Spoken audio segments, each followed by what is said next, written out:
Just imagine within 3 months of a coup and ejecting France, Niger is going to become the 4th fastest growing economy in the world by 2024, according to World Economic Outlook projections. And Niger will be the fastest growing economy in Africa. Some of you may ask, where is Ibrahim Traore on this? Well, Burkina Faso will be the 9th fastest growing economy in the world by 2024 and the 6th fastest growing economy in Africa. There are other countries in Africa that are making good progress, like Libya, despite being in war mode. But I just wanted to focus on Niger and Burkina Faso because of the obvious reasons.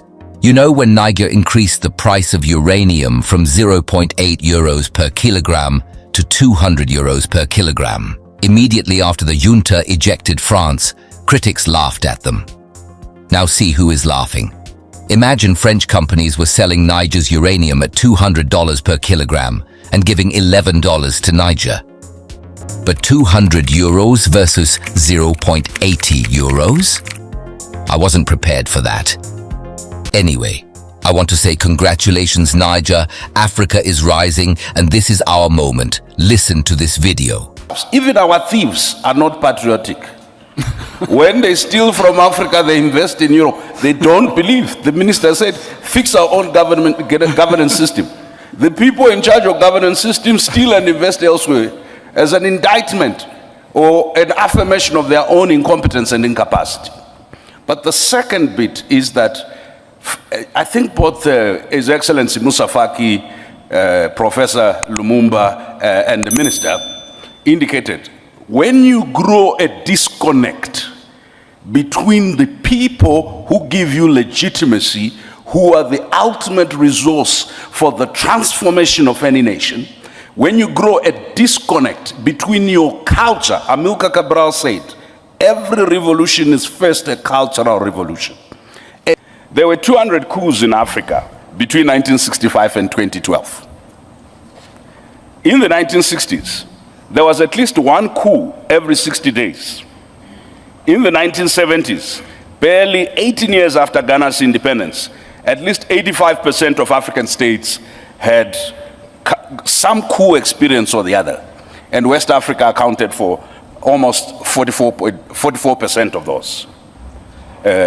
I mean the coups between 1958 and 2008. There was a temporary reprieve in the period post-1990. Some academics have suggested this because Africa had become more democratic. I want to disabuse you of that notion because it's lazy intellectualism. What had changed was that Western interest in a unipolar world, in changing regimes, had dissipated. The West no longer needed to use force. There was no competitor, either ideological or otherwise. What had essentially happened, there was dominance of one set of interests. So as we reflect on unconstitutional change of government, it's not just mere tinkering at the local level, but it's also what explains the ouster of Nkrumah, the assassination of Lumumba, the assassination of Sankara, the assassination of Amilcar Cabral, the assassination of Samora Machel, the ouster of Sékou Touré. What is the fact? That in a unipolar world, the appetite to change had dissipated. As we see greater polarization between the West, the East, and the Middle, we're going to see once again an intensification of interference. First African country got independent, 1957. There is not a single Jewish person who will allow you to forget the Holocaust. And in fact, there are crimes, not just in Israel, across the world against denial of the Holocaust. US foreign policy, Israeli foreign policy, is very key. It's a central issue. Africans, for some reason, must forget something that happened 50 years ago, if you are Zimbabwe 80 years ago. Listen, we must always remind our friends from Europe and elsewhere that slavery was a crime against humanity, as is colonialism and neo-colonialism. That killing Sankara in 1984 because you are opposed to communism and plunging his country into chaos that you are now trying to solve as a problem of poor governance is a shared responsibility. So we will take responsibility for our nakedness, but for goodness sake, A naked emperor cannot lecture us about how to be clothed. And I'll tell you the contradictions. When Europeans first came here, if you come to the south of the continent, ladies did not wear long skirts and they did not cover their top. Then they said, no, that's indecent. So we covered everything, including the head. And then the Europeans have decided to go nude now. Now the dress code in Europe is pre-colonial Africa. And then when our kids try and dress up that way, we say it's an African. We are confused around ownership.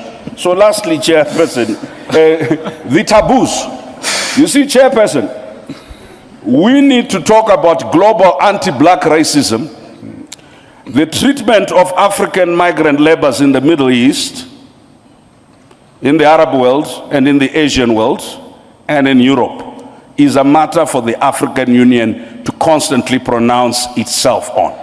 And I'm glad, Chairperson, you issued a statement on George Floyd, but I'm waiting for the African Union resolution from last January on reparations. There was a formal policy of the United States government in 2015 for reparations by companies behind the Holocaust. There needs to be, the conversation on reparations is not to be settled by African political elites, right? Today, Zimbabwe is paying back white commercial farmers reparations.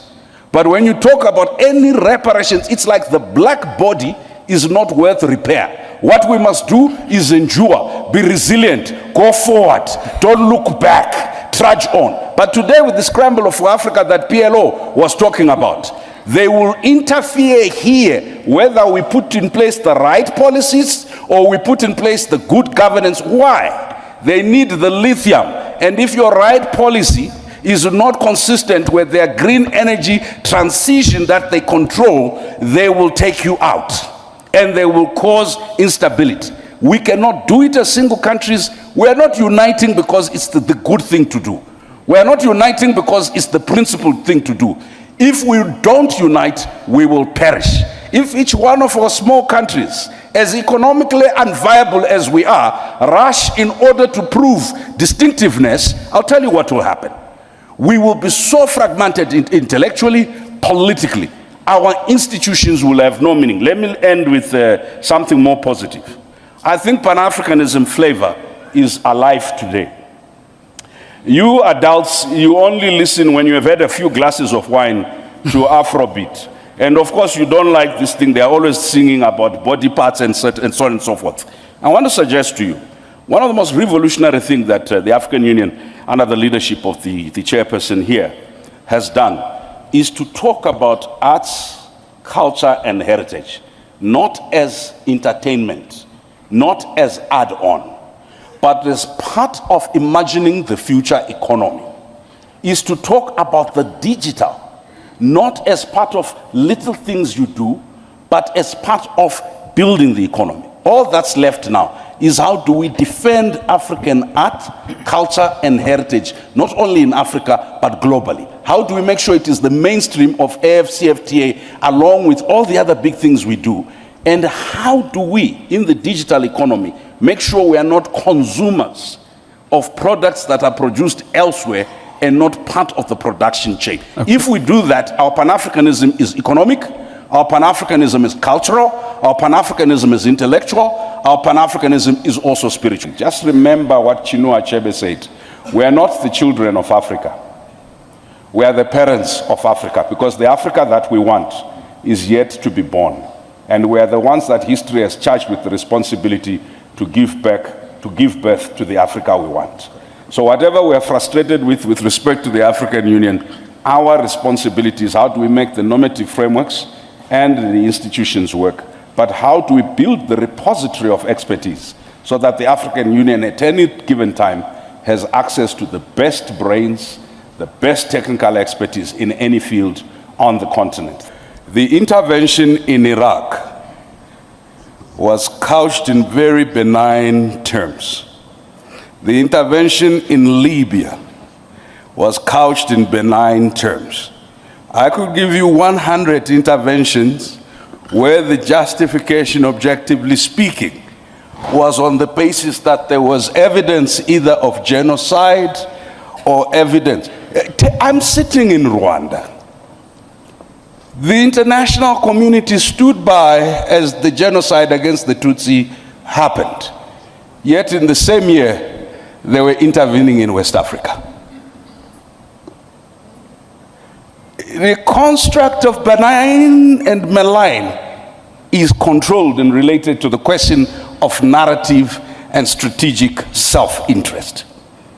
We've often not paid enough attention, and thank you, Chairperson of the African Union, for educating us on how the international fora of decision-making, the Security Council and other fora, including at some stage how we transact within the International Criminal Court and other platforms. That evidence, and that was my point, we don't control data, we don't control digital platforms, we therefore are not controlling narrative in both analog and digital forms. What can practically be done? We do need to speak to Europeans, not as victims, because the erasure of the contribution in European consciousness of Africans to modernity and civility has constructed a white supremacist view that sees the evolution of modernity as a singularly European contribution. And it is only now that our young researchers are beginning to excavate the contributions of black people, of Africans, towards inventions. Because until now, the province of economy was not the province of black people. In my country, in Zimbabwe, when land was taken, a British court gave a judgment that said, the question before them and who owned the land, they said, one thing is certain, it cannot be the native because the native has no sense of ownership. It was on that basis that land was taken. Number two, on the question of economics, even we pejoratively only talk about our people as informal law, informal economy, yet the informal economy is formal. That's how India developed through its cottage industry. We have a psychotic addiction to colonial definitions of what, and that's why Professor Ashraf is correct. It's not just a narrative about our contribution historically, it's a narrative about our contribution now.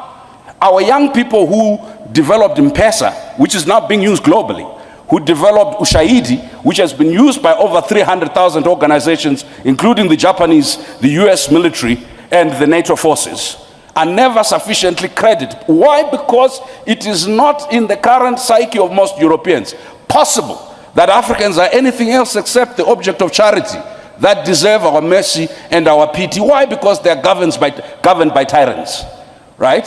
Or Africans are incapable of ethics. And we've constantly said that Switzerland, which received the Abacha loot, which received the loot from the then Zaire, now DRC, has constantly been ranked in anti-corruption indices as the cleanest country in the world. PLO and I are lawyers. The receipt of stolen property is theft at law. How is it that you will have Nigeria and Kenya ranked so far, and yet the country that receives the money ranked so up? I think that if you're changing narrative, you also have to change behavior.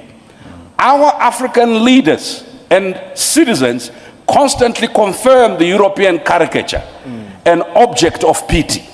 When we come into this spaces, we can never transact revolution in courtesy. I like to be civil, to be courteous, right? But each time I start pointing to atrocities committed by African governments, the Europeans and the Americans cheer me up.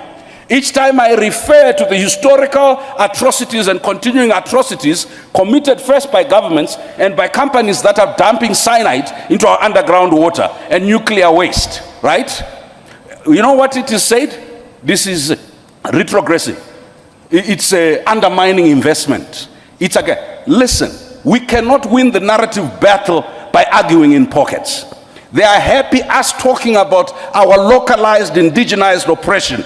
They are never happy us talking about the question of distribution and redistribution of the global economy, of global power. And what Nkrumah and others realized in 1963 at the founding conference, if Africa is not represented, if Africa does not own its narrative, but you can't own your narrative if your leadership is totally disconnected from its people.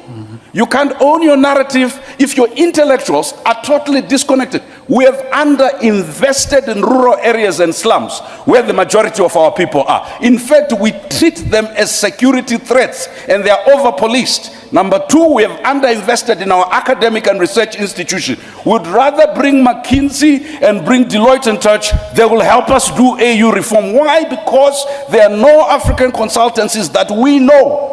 Even if they exist, we have no relationship with them to help us with AU reforms, with anything else. And this is not a pronouncement on McKinsey or Deloitte. It's a pronouncement on ourselves. We have not, as a leadership, begun to recognize that the native is capable of knowledge. The native is capable of economy. The native is capable of invention. You can't change the narrative if the starting premise is we're trying to be like Europe and to catch up. We can't change the narrative when we're constantly trying to learn from others without understanding, and I'll end with that. What William Tunga said, the former Chief Justice of Kenya. He says, let's not engage in this romanticist view that there can only be one way to learn. We first must indigenize knowledge. That's what I said. Learn from our culture and traditions. Number two, we must diversify who we learn from. We can not only learn from the West. We need to learn from everybody who has something to teach. Number three, we must domesticate what we learn. If we're going to learn anything, let's domesticate. I think the chairperson and the minister said it's consciousness. Narrative is first and foremost by realizing self-worth, self-belief, and looking inward, so that when you look outward, it is to supplement not a vacuous state of nothingness and inferiority, but it is to supplement a very stable, solid foundation where your culture, where your values, where your value for people is important. Thank you. Wow.